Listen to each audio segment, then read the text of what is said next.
अच्छा, तो अब हम डिस्कस करेंगे question number 10 from the chapter hydrocarbons and let's see कि इस क्वेश्चन में हमसे क्या पूछा गया है।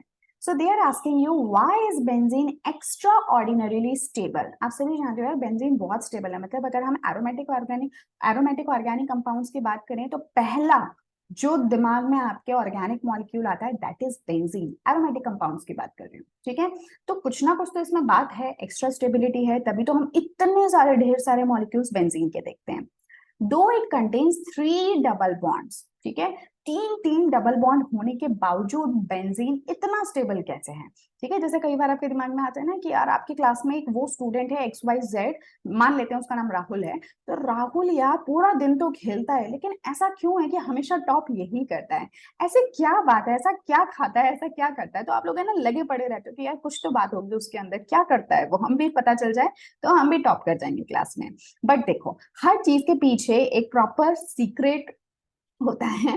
तो बेंजीन का जो सीक्रेट है वो मैं आप लोगों के साथ में डिस्कस करने वाली हूँ। और बाकी राहुल का क्या सीक्रेट है, वो सिर्फ उसका डिसिप्लिन है, तो उसमें भी कोई सीक्रेट नहीं है। बस आप रेगुलरिटी के साथ में, एक डिसिप्लिन के साथ में, पूरे लॉयल्टी के साथ में पढ़ते रहो एंड आई एम श्योर कि आप लोग भी एक्सेल करोगे, ठीक है। चलिए, तो अगर हम बेंजीन की बात करें तो बेंजीन देखो नॉर्मली ये कहा जाता है कि अगर किसी भी कंपाउंड में डबल बॉन्ड है तो डबल बॉन्ड क्या होता है, बहुत इलेक्ट्रोनेगेटिव होता है। इलेक्ट्रोनेगेटिव होता है तो इलेक्ट्रॉन्स को अपनी तरफ खींचने की उसकी टेंडेंसी होती है। तो कार्बन कार्बन यहाँ पे सभी के सभी बॉन्ड्स कैसे हैं, कार्बन। तो कार्बन कार्बन बॉन्ड जो है, एक्चुअली कार्बन इस तरह का कोई रिलीजिंग ग्रुप तो है नहीं, राइट। तो कार्बन कोई मेटल नहीं है जो इलेक्ट्रॉन्स देने के लिए अब फटाफट से तैयार बैठा हो।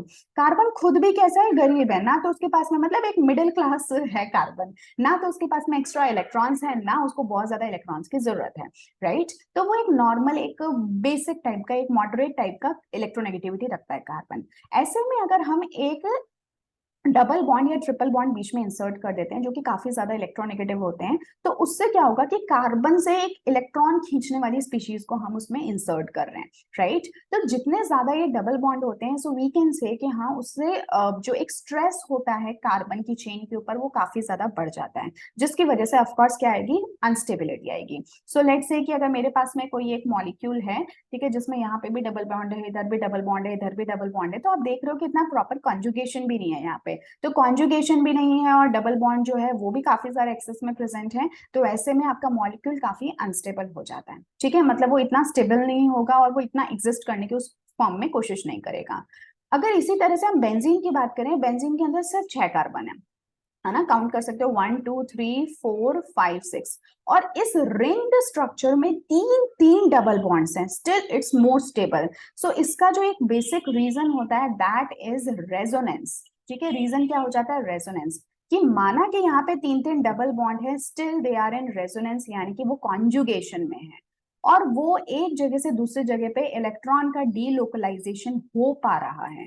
और इस डीलोकलाइजेशन की वजह से एक्चुअली मॉलिक्यूल को मिलती है एक स्टेबिलिटी, ठीक है।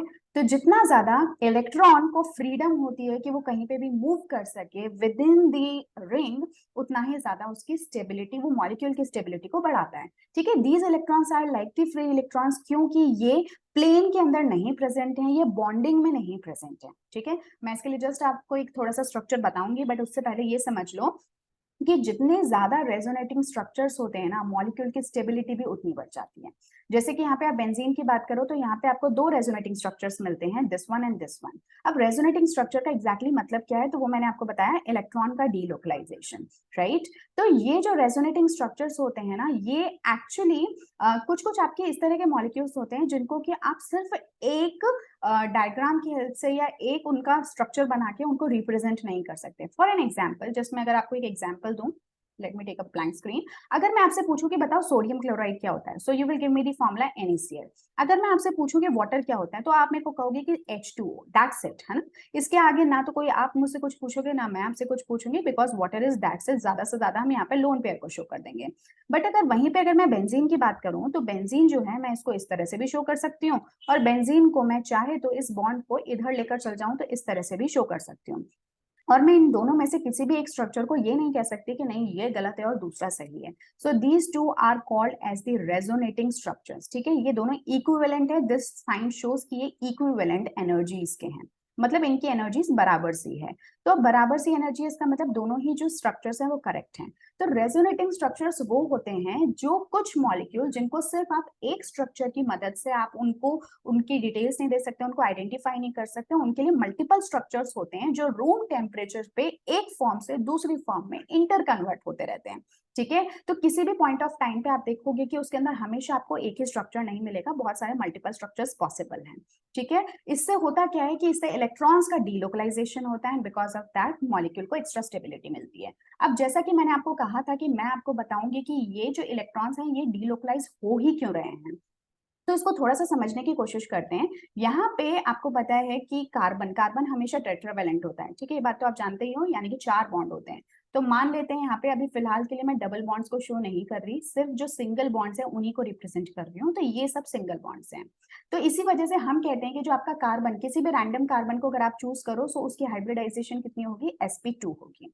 ठीक है, अब यहाँ पे जो ऑर्बिटल्स होते हैं sp2 हाइब्रिडाइजेशन है, तो इसको मैं कुछ इस तरह से शो कर सकती हूँ। ये कार्बन का sp2 हाइब्रिड ऑर्बिटल, ये दूसरे कार्बन का sp2 हाइब्रिड ऑर्बिटल, राइट। ये कार्बन का sp2 हाइब्रिड ऑर्बिटल और ये हाइड्रोजन का s ऑर्बिटल।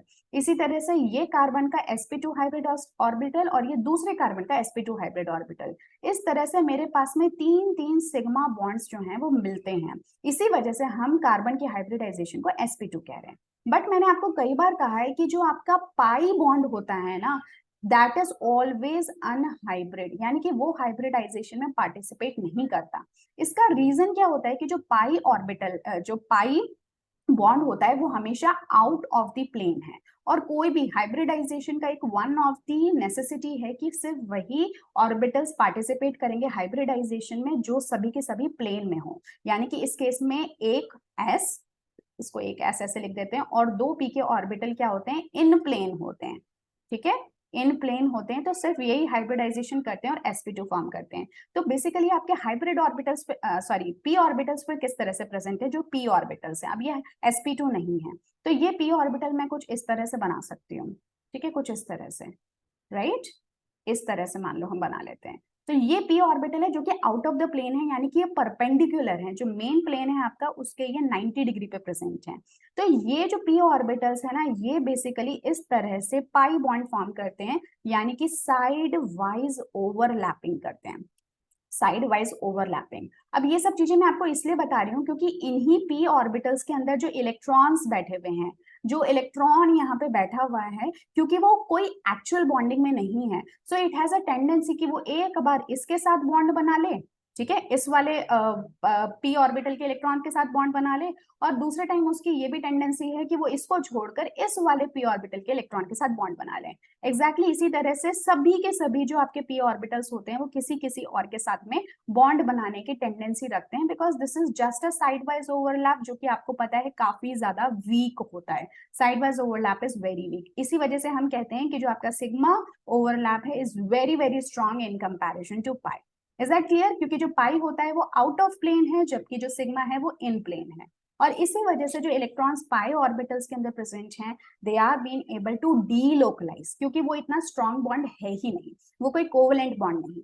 ठीक है, सो आई गेस कि आपको जो आपका आंसर है वो बहुत अच्छे से डिटेल में मिल गया होगा। So yes, this is the reason, और ये इनका एक हाइब्रिड स्ट्रक्चर है, and these two are called as the resonance structure. इसको 1 कह दो, इसको रेजोनेंस स्ट्रक्चर 2 कह दो। क्लियर? तो किसी भी टाइम रूम टेम्परेचर पे आपको इन दोनों में से कोई भी स्टेट मिल सकती है, बट ये सिर्फ एक हाइपोथेटिकल कॉन्सेप्ट है, ये हमने खुद ने माना है कि इस तरह से आप इसको ट्रीट करोगे। और बाकी बिकॉज ऑफ रेजोनेंस ओनली, ये बॉन्ड एक्चुअली आपका कोई भी ना तो डबल बॉन्ड जितनी एनर्जी किसी में लगेगी उसको तोड़ने के लिए, और ना ही सिंगल बॉन्ड जितनी कम एनर्जी लगेगी तोड़ने के लिए। जो बॉन्ड एनर्जीज आपको देनी पड़ेगी किसी भी बॉन्ड को तोड़ने के लिए, वो डबल बॉन्ड से, एक्चुअल जो डबल बॉन्ड होता है उससे तो कम होगी और सिंगल बॉन्ड से ज्यादा होगी। तो इसका भी रीजन क्या हो जाता है, रेजोनेंस। ठीक है, सो आई थिंक मैंने सभी के सभी एस्पेक्ट जो कि इससे रिलेटेड है, डीलोकलाइजेशन से रिलेटेड एंड हाइब्रिडाइजेशन से related for this molecule, I have covered that.